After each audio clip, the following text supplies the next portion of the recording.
Hello, everyone. Happy New Year. It's Gary Gomes. I'm here to talk with you about Vedic astrology, what it means to you personally, and what it means to the world in general. I know I promised I was going to have a new screen on and a new camera on today, but I have not yet received additional equipment I need in order to give the full glorious effect. And I did let some distractions get in my way this week. I know it's dangerous to admit that, but that's true. So very soon you will see a new presentation, not necessarily a new me, but uh, a, a different presentation of me. And first of all, let's get back to what's going on. First of all, you know me as Gary Gomes. I'm a Vedic astrologer. I have posted on YouTube, I'm sorry, on Facebook and on other sites, predictions for various countries for the year. Um, and I would encourage you to take a look at those, look me up on Facebook. Um, and I'll also have them posted on LinkedIn and a variety of other places. But the main idea is I want to give you an idea of the changes coming this year. First of all, so we're going to go through the chart. We're going to go through an analysis. I might do a couple of more videos this week. This video is for a television show, which I do weekly, and also I'm going to fix the rising sun sign, and also for the for YouTube consumption. But so this is the New Year chart that I pulled up. I'm going to share with you right now. By the way, for those of you who don't know me, I've been doing this broadcast for roughly 4 years now. I'd like to get a lot more followers. I am planning on having some more interviews this year. And also, this will be glossier, more show busy, not really show busy, but more professional looking, and I think better sound quality too.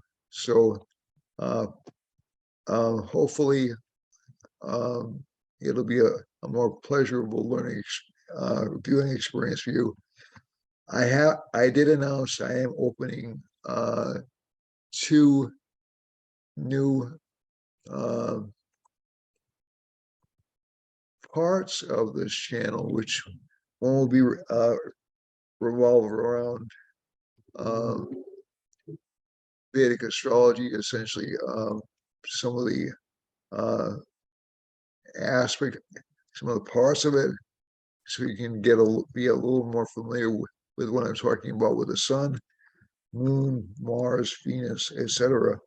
And the other one will be about remedial measures. So remedial measures are also called upayas. They're essentially one of the reasons that I actually got really, really interested in Vedic astrology, because when I learned that uh, gemstones and crystals could actually help modify the karma in a chart, I got really, really interested in that, because I'm really not one of those people who just wants to see what's coming and say, oh yeah, well that's it. I guess I'll have to face it. We all have to face it, but we can be prepared, and if we can be prepared through rituals or through changes in behavior or through other things, through other means, I think that helps us out in terms of putting us more in control of our lives and our destiny, and approaching the world in a way which is more positive. And actually, it helps. I personally think it helps in spiritual development too, not only in material security, but um, if you're an anxious person, and a lot of anxious people look at their astrology charts. If it weren't for anxious people, I wouldn't have a business. Or if it weren't for people who were concerned about what was going to happen to them, I wouldn't have a business. Um, the major thing about this is this can actually help the person face some aspects of themselves they hadn't considered. It can also help them take control of certain parts of their lives that they had not previously thought they could take control of. So I think that's one of the most compelling reasons, I think, to get involved in Vedic astrology. Not every remedial measure is going to work equally well for everybody. So that's something that's a little bit of a of a caveat there, and that's mainly because certain karmas are very ingrained in the chart. But it's also useful to know how much effort you have to do in order to change behavior or in order to set yourself up for success in the long term, and also not to let your chart control you, but you control your chart. And some things are obviously beyond our control. That's not something that we can. There are certain things we can do nothing about, but I will take any help I can get. And I think it's these resources are put out there not because they're cheating, it's because these are all designed to help you and all designed to actually bring you closer to divine influences. So that having been said, so we just stumble through life. Let's say if we never go to school or we don't pay attention or we don't get let's say a driver's license, or if we don't get a job, certain decisions are made for us, right? So relying on your chart to support you, to me, has always seemed to be the least energetic way to approach life. And I personally, I think you want to approach life with some energy. So that's why I'll be talking. I'm going to be trying to do at least 3 broadcasts a week. I do several annual chart analyses. This is just the first of many. And I did some analyses of the overall planet and also the countries. So I'm not going to cover every country that I wrote about, but I can tell you that this year is going to be kind of um, difficult, almost like a backward step. And what I mean by that is we have Virgo as a rising sign. Jupiter's aspecting Virgo. So this is Pisces, Aries, Taurus, Gemini, Cancer, Leo, Virgo, Libra, Scorpio, Sagittarius, Capricorn, Aquarius, and Pisces. And if I want to get fancy, I'll use the Sanskrit terms, which are Mina, Mesha, Vrishabha, Mituna, Karka. Some people drop the A. I don't when I say these. Sima, Kanya, Tula, Vrishika, excuse me, Denus, Makar, Kumbha, and Pisces is Mina, as we said before. So these signs are essentially their areas of country. I like to refer to them as areas of country, and they're owned by certain rulers. So right now, well, Mars is, let's start with Mars. Mars is retrograde, is in Taurus, and the Lord of Mars is with Saturn over here. So this is an interesting combination because Saturn is in its own sign. Venus is in Mars' exalted sign, and Mars is retrograde in Venus's sign. So there's a sort of, this sometimes forms a sort of a symbiotic relationship between the two planets. It isn't the same as a mutual exchange or what they call a parivartana yoga, but Venus will be carrying some of Mars energy when it goes into the sign. But it still speaks of want of consumer goods, want of financial activity. Also, we have kind of a harsh government policy. You have a government, the new year start off with a Moon Rahu conjunction. So that makes us anxious about the future. This year is going to be an anxious year and anxious about financial success. So these are what I would consider to be triggers for things like recessions. And also, I saw somebody go online and say stagflation isn't a recession. And I just looked at that one like, my God, you really didn't follow 1970s economics, did you? But stagflation is essentially slow economic growth or no or negative economic growth, which is technically a recession, and inflation. So it's usually triggered by, and when that came out when I was younger, a lot of people were saying this was the end of Keynesian economics because it was supposed to be this kind of a, it was supposed to be this thing called the Phillips curve. And if you had low unemployment, you had high inflation. And if you had high unemployment, you had low inflation. And this seemed to violate everything about the Phillips curve.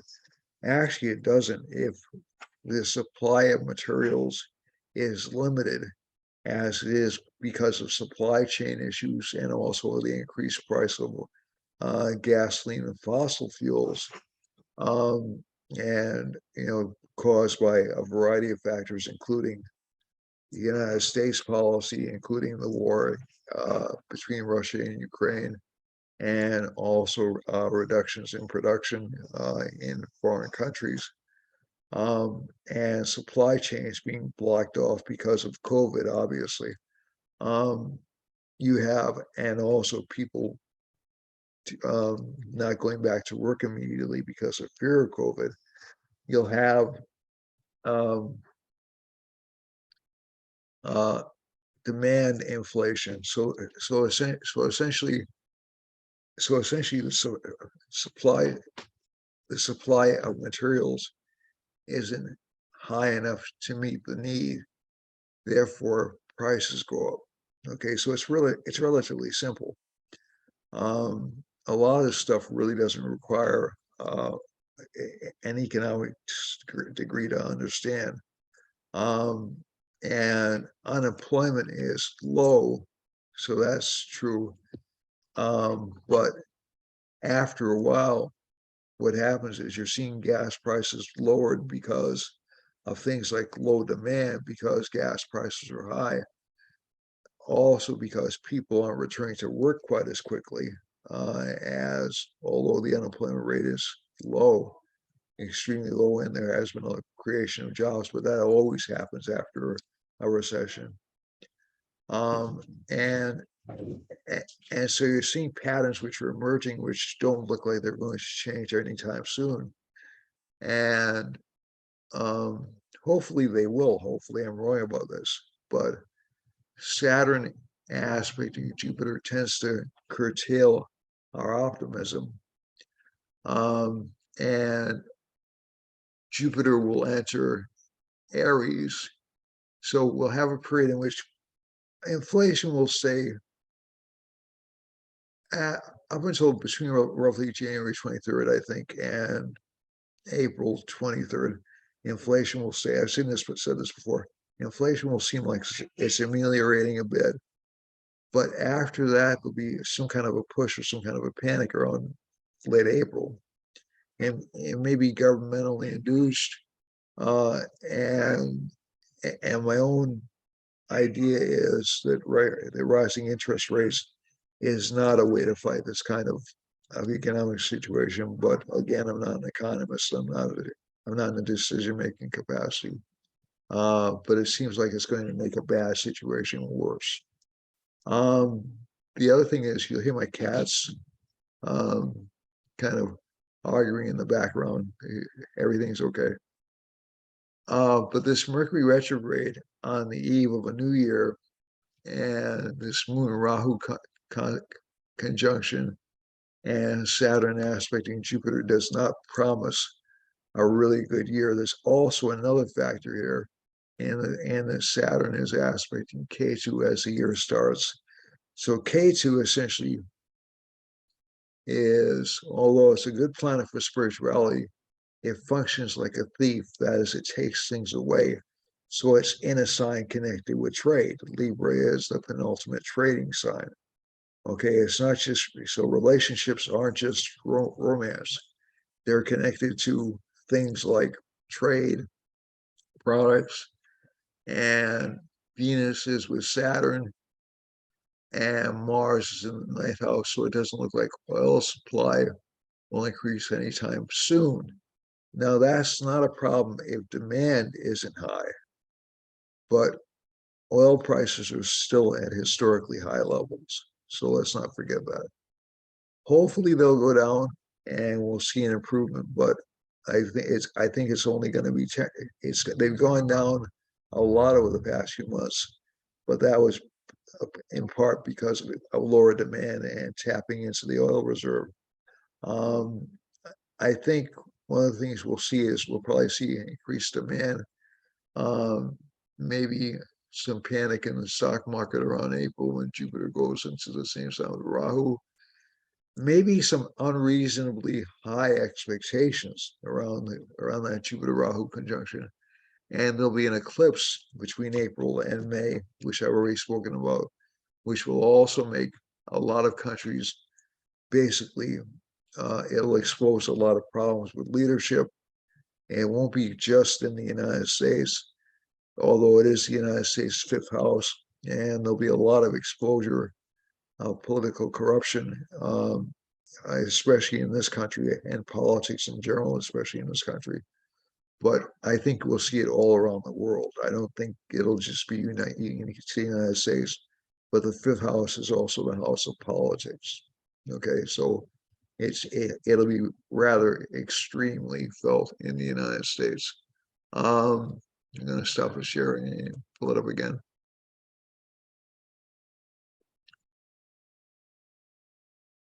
So I don't want to be a gloomy person here, but it's always a good idea to know what you can do. So basically, um, I'm not going to give investment advice because I'm not qualified to, and I'd be giving you bad advice anyway. But I would, and I don't want to encourage you to save because that just slows down the economy more. But I would be careful about purchases. I would plan in anticipation of um, gas prices or energy prices going up after the beginning of the year, which we've already received notices on, and that'll add a little bit to the inflationary environment.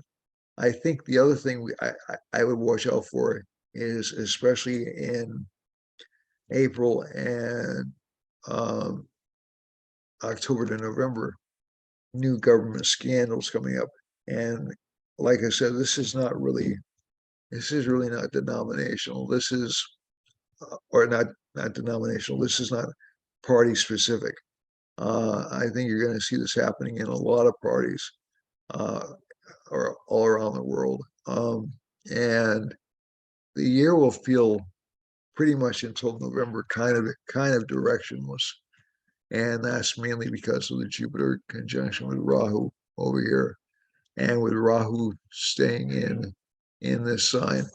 You'll start to see some kind of amelioration of that around November, and I think you'll also see some kind of easing of inflationary pressure. But I am a bit worried about unemployment because um, number one, I used to work in that particular field. I used to be connected with employment and training programs.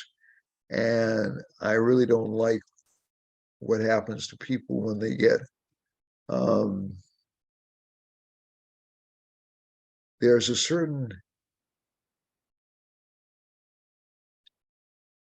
thing that happens to people when they don't go back to work. And I don't think it's that they become lazy. I think it's that they become a little bit aggravated by not being able to work, and especially not being able to work in jobs they previously held. So hopefully we'll see a flip around in technology after January 23rd, when Saturn enters Aquarius. We're going to see kind of a technological boom over the next year or so. But I think that'll actually displace more workers. Now, the advantage to knowing about this is, is that you'll have a lot more opportunities for personal freedom. I mean, that's the advantage of a lot of this stuff. It's going to be difficult for people who want to go back to life the way it was.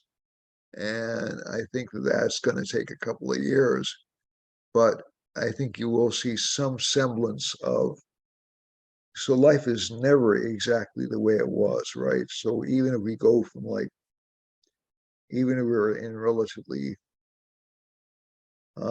stable periods, and I don't think I've been in a persistently stable period in my entire life in terms of our society, but basically, even if we go back to relatively calm periods, everything's changing. Everybody's having to learn new things. So it's a good time, especially with Mars in the ninth house in this chart, to focus on self-sufficiency, to focus on making your family comfortable, to focus on being critical of the skills you possess, and focusing on learning new skills and new occupational areas, and also focusing on improving your home yourself, also focusing um, on opening up channels and connecting with more people about helping yourself, because the government's not going to be in a really strong position to help you over the next year and a half or so. But I think this will actually be good, because I think it's not healthy to rely on external factors for too long a period of time. So it sounds like I'm projecting misery. That's not really it. It's just that you have to be willing to reinvent yourself yet again, which it seems like we've been doing for the past, at least for the past 60 years or so, 50, at least 50 years or so, um, and um, and take on new challenges. Um, and this is a year, we're in a K2 year. Okay, so 2021 was a 5-year, which is a Mercury year. 2022, the year so that gave us a lot of anxiety. The year before that was a Rahu year. That was the COVID epidemic, and Rahu, that was riots in the streets, and oh gosh, um, restrictions and frustrations and unrealistic expectations. 2021 was a Mercury year, which essentially is a heavy communication year. So we saw a lot of information being spewed back and forth, and some of it good, some of it not so good, and some of it out and out lies. And in 2022, it was a Venus year, but Venus so that should give a return to luxuries. It also gives a desire for creature comforts, if I'm honest. But Venus was really horribly under affliction this past year for most of the year, except for maybe a few months. And this will be a K2 year. So this will be, you'll see a lot of focus on relationship life. Some marriages will dissolve. That happens every year. But also K2 years, I remember in my head, that is numbers that added up to the number 7, were 1969, 1974, if I recall correctly, 1 plus 7 plus 4, that's a 3. Rahu, 1978, 1980,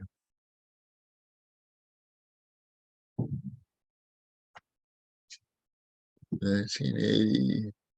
I should be able to get this. 1980, 1 plus 9, 10, 8 equals plus 8. 1987, when we experienced the crash. 1996, when we had the start of the Clinton impeachment, and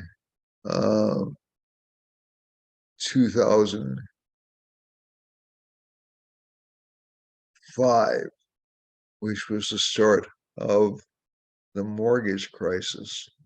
We also had one in 2000, I have to add, 2014, which was the Republican takeover of Congress. So I think one of the things they have to look at is, don't expect people to sit by calmly or things to go smoothly this year. It's not a smooth year. I wish I were wrong, but it's not going to be a smooth year. And I think this will ultimately, it'll help us. It'll force change, but it'll take some things away too. And I'm not saying that negatively. I'm just saying that to be honest with you. But again, change is a good thing. Change is, if we can stop and reconsider our lives, especially we've been on a negative trajectory, which to my mind, we have been for the past few years.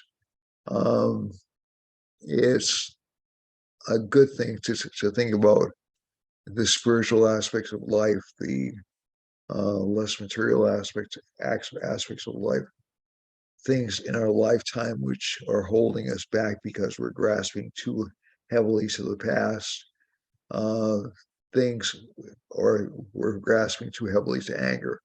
So I think those are the kinds of things that we need to look at this year as ways of communicating better. We're in a Mercury subperiod in the United States chart. There'll be a lot of communications, but we also need to pull away some of our addiction to media, I think, is perhaps the best way to put it, because it's been very harmful for us.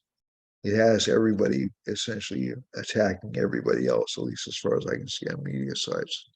So let's get back to the charts and let's see what's happening for Aries. This year, Aries is going to be focusing on make sure it maintains its leadership, worrying about maintaining its leadership, worrying about money, but also working hard to actually secure financial security. It will come, and also having a lot of interest in spiritual systems. Relationship life will be a little bit tough. Wives will seem to be a little bit, or husbands will seem to be a little bit difficult. And so business partners, they won't entirely be trustworthy. But it's also a good year for them to focus on advancing their knowledge, maybe considering higher education or considering some kind of additional learning. For Taurus has, I got a visitor, Taurus has Mars in the first house, and that particular placement gives us a great opportunity to re-examine relationships, lives, focus on getting people out of our lives who are drains or difficult people for us to deal with. Mercury's in the second house, so there's a lot of focus on money, financial success. Also, again, revisiting financial decisions we've made, which maybe weren't too good for us. Romantic decisions we've made, seeing if we can redefine the terms of those, and also taking care of our health.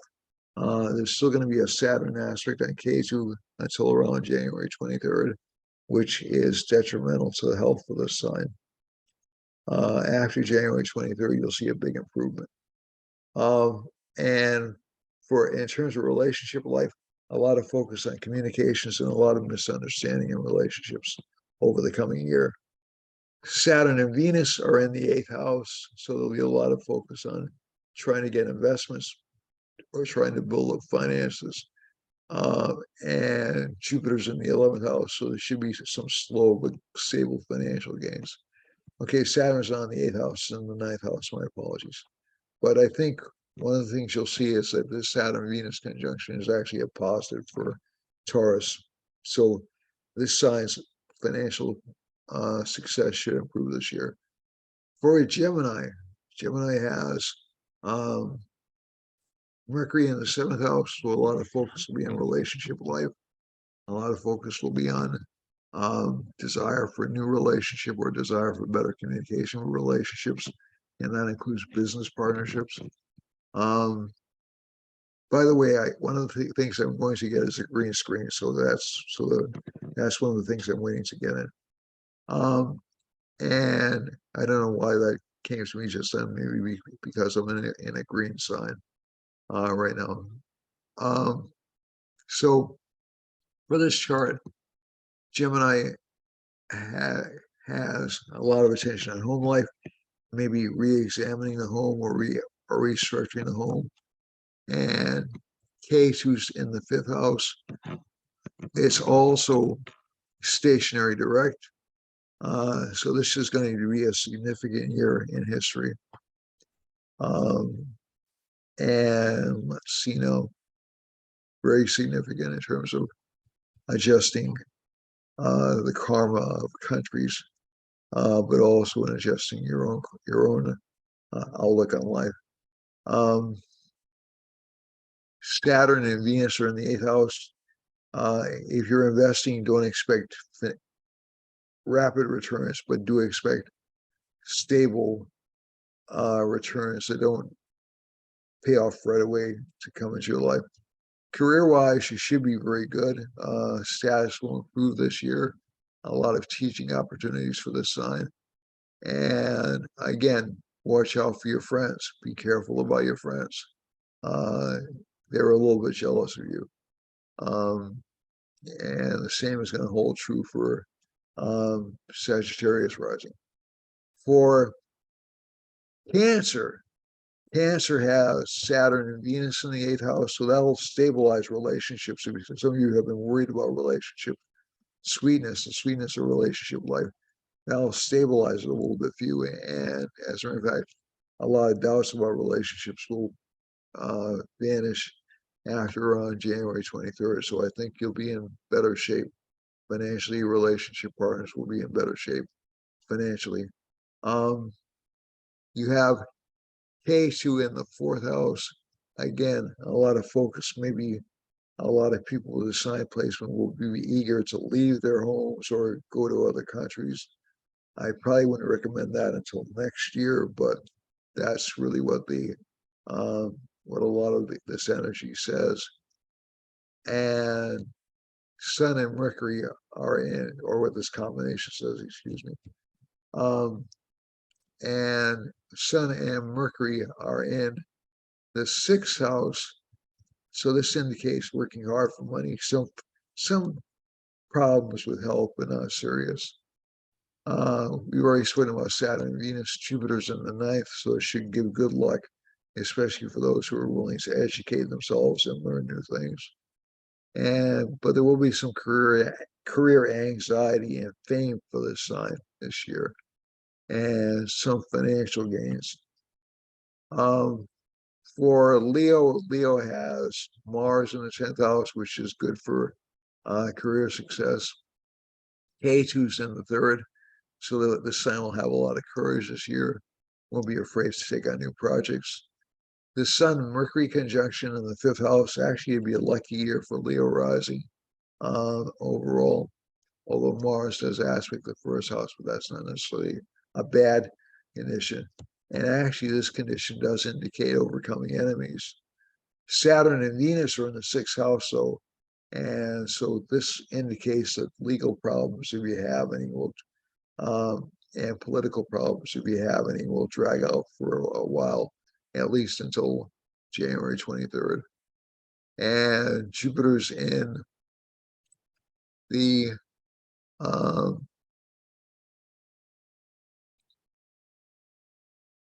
eighth house, so this should bring surprise gains or surprise uh, um, unexpected income. Moon is in the ninth house along with Rahu.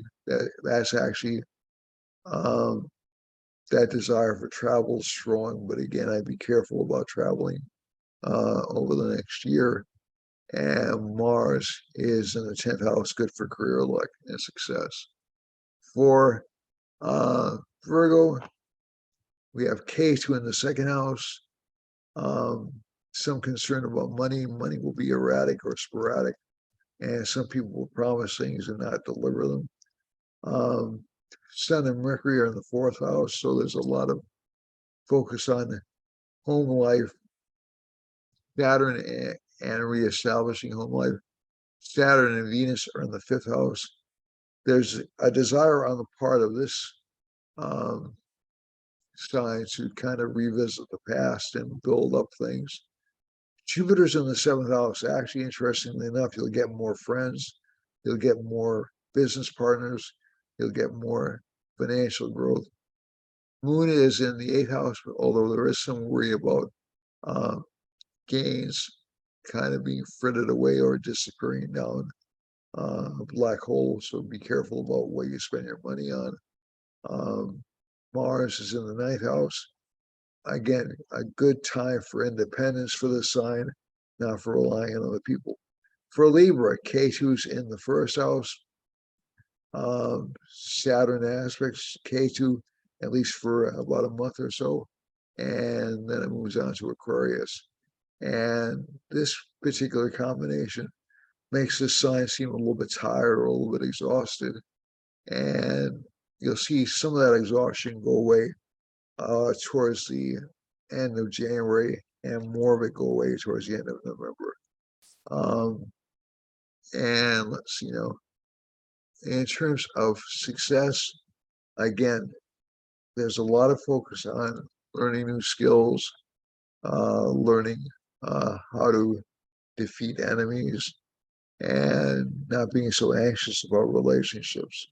You can't control your relationship life. That's one thing with this combination.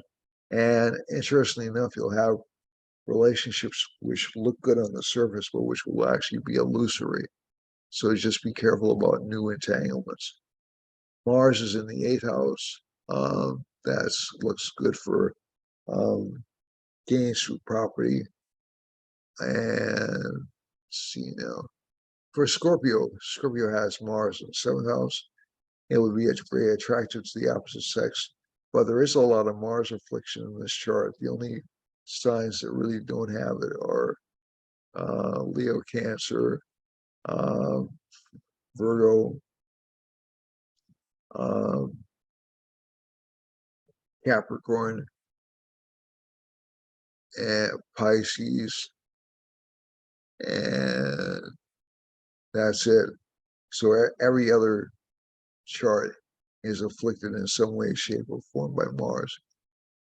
So that's again usually not a good sign for getting into a relationship. And I'll let you know that'll be within a couple of months' time. For Scorpio rising, Sun and Mercury in the second house, good for financial gain. And Saturn and Venus are in the third house, good for eliminating enemies and getting rid of problems. And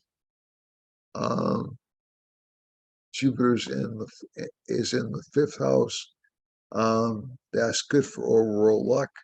Slow, but good for overall luck. Moon and Rahu are in the sixth house. There'll be a certain amount of hypochondria this sign will be experiencing this year. Mars in the seventh will give arguments with a relationship partner, and K2 in the 12th. It'll be easy for the signs to spend money.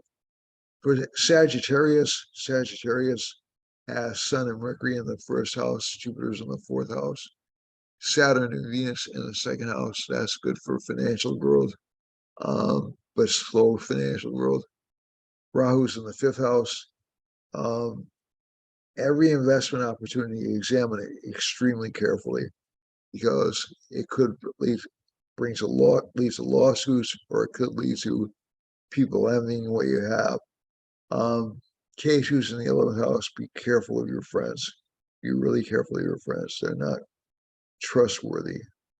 And also be careful about any kind of get rich quick schemes or any kind of activities that promote shortcuts. For Capricorn has the Saturn Venus conjunction. This is a very favorable conjunction for this rising sign. And it brings luck to the sign, financial growth, financial success. Jupiter's in the third house. It will seem very easy for the signs to make money. Moon and Rahu are in the fourth house. So, and again, there's a lot of emotional insecurity for the sign. Mars is in the fifth, a lot of arguments with kids and other family members. And the other thing I want to draw your attention to is that K2 in the 10th house. Be content with not being noticed at work. If you're noticed, you'll be blamed for things. So just keep your head down and do your job. You don't worry about anonymity for now. You'll get a lot of fame in next year. For Aquarius, Saturn and Venus are in the 12th house. So there's a tendency to expend a lot, but this is actually a good saving combination. Jupiter's in the second house. So Jupiter's in Pisces. Moon is in the third house with Rahu. So that'll make this sign more courageous. Mars is in the fourth. So that's, again, really big arguments for relationship partners. And K2's in the ninth. So unexpected luck, unexpected attraction to our spiritual traditions. And Sun and Mercury are in the 11th. And that gives good gains from the government or from people in authority. Finally, Pisces, Jupiter's in the first house, Mars is in the third, Moon and Rahu are in the second. So a lot of money anxiety, although the sign will feel like everything will take care of itself. And K2's in the eighth. So again, watch out for risky investments. They won't pan out that well. Sun and Mercury are in 10th house. That gives a strong light on career matters for the sign. And Saturn's in the 11th house, slow but steady gain. Now let's look to this time-space map. Don't have a lot of time to look at this. But the areas I'm a little concerned about for the year in particular are we have a Moon Rahu conjunction over Hawaii and a Sun Mercury Venus conjunction over Hawaii. So I'm just a little bit worried about the islands and Alaska, just in terms of like either natural catastrophe or financial panics happening in those areas. Saturn in conjunction with Mars doesn't bode well for the west coast of the United States. There'll be some kind of disruption or disruptive atmosphere happening, maybe even a potential for riots, especially in the middle of the year after April. This is also immediate, but Jupiter's going right through Texas, right through really from like North Dakota, South Dakota, right down through Texas and Mexico. And those states will seem to be kind of overloaded, not necessarily with immigrants, but with work too, and responsibility. We have this line, a sun line going through really close to the Texas Mexican border, and that does indicate some government involvement um, with immigration issues and some conflicts between the two countries. The Moon Rahu conjunction over here is hitting, and also I want to point out this Mercury Venus aspect. There are chances of floods in Western, and also changes of government in Western South America, all the way down through Paraguay, Uruguay, and Argentina, and some anxiety connected with government violence. And that even hits the tip of Brazil. But the one thing I want to go back to the United States for is we have this really weird Moon Rahu conjunction over the middle of really around Nova Scotia, Maine, Boston.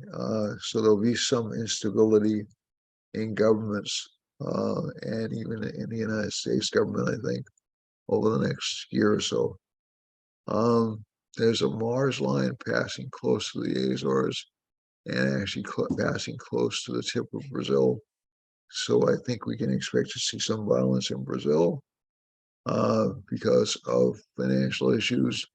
And in terms of this line right here, this is a descending Jupiter line running through Ireland, and that tends to give some governance issues, to Ireland and England. And let's see now.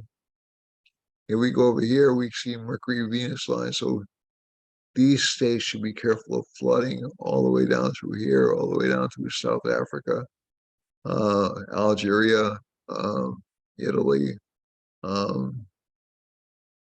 and also, although also some anxiety in the Middle East, especially through Saudi Arabia, some scandal connected with the government. I know there's a big scandal there right now, but this will go up through Iraq and into Syria and into Russia. The other thing I'm a little bit worried about is I need to look a little closer at this. There's a Mercury line running through. Is that a Mercury line?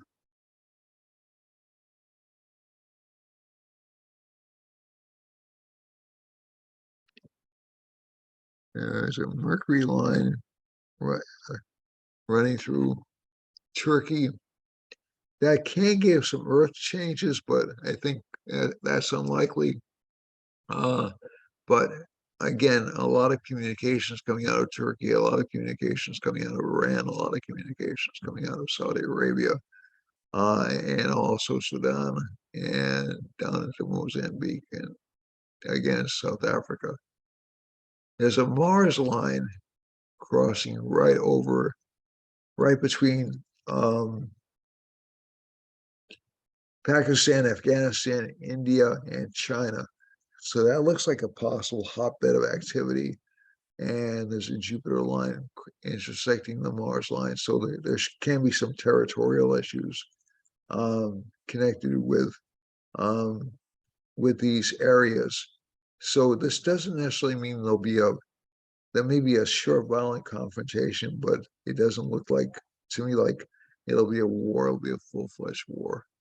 The other thing I want to point out is that there may be some internal struggles in India down through Tamil Nadu and down into Sri Lanka, down here, and as well even in Tibet. It's just pretty much over here, Tibet and Nepal over here.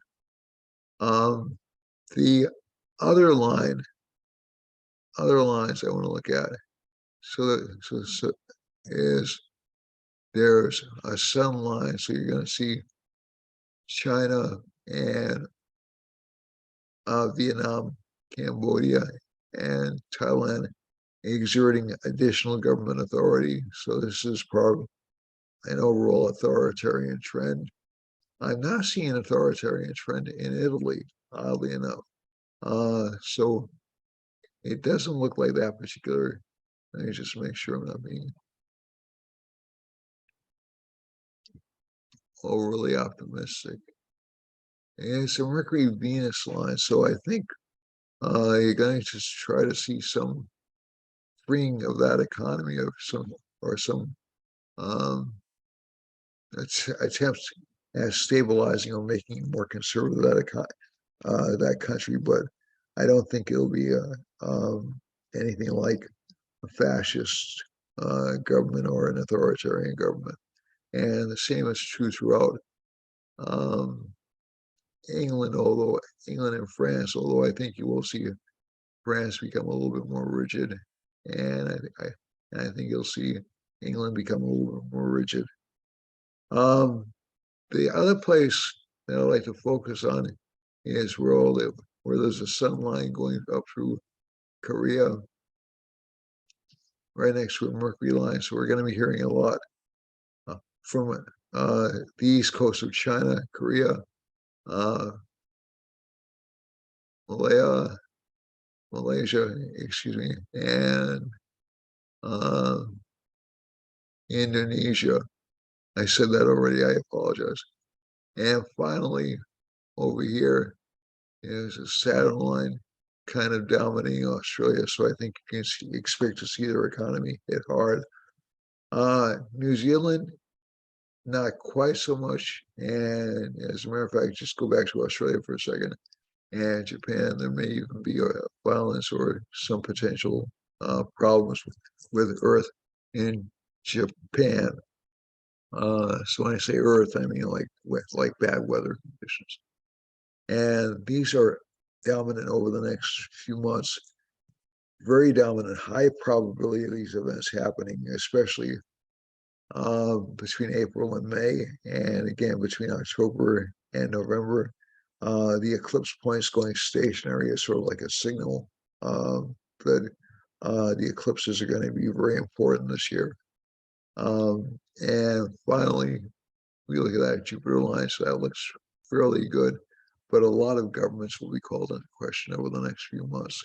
And I would expect to see a lot of desire for change, a lot of scandals coming out of government, local and national. And this is worldwide. So that's it for me for this week. If you like the channel, please subscribe and tell your friends about it. Tell your friends about the new features coming up. My name is Gary Gomes. I've been a Vedic astrologer for 30 plus years. I'm happy to share my time with you, and I love you all. And please subscribe, share. We need to get a lot more followers up, and I will have a new presentation this week for sure. Okay? Thanks a lot, folks. I love you all. God bless and have a great new year. There's a lot of challenges, yes, but there's a lot of opportunities this year too. So remember, for every challenge, there's always an opportunity. So you can actually be free to do what you want to do, as opposed to doing what you have to do. So keep that in mind. It's going to be a great year. And it'll be a year where we essentially look anxiously and say, okay, some disruption, but also a chance to rebuild properly. Okay? All right. God bless you all. Peace and namaste. And again, have a great 2023.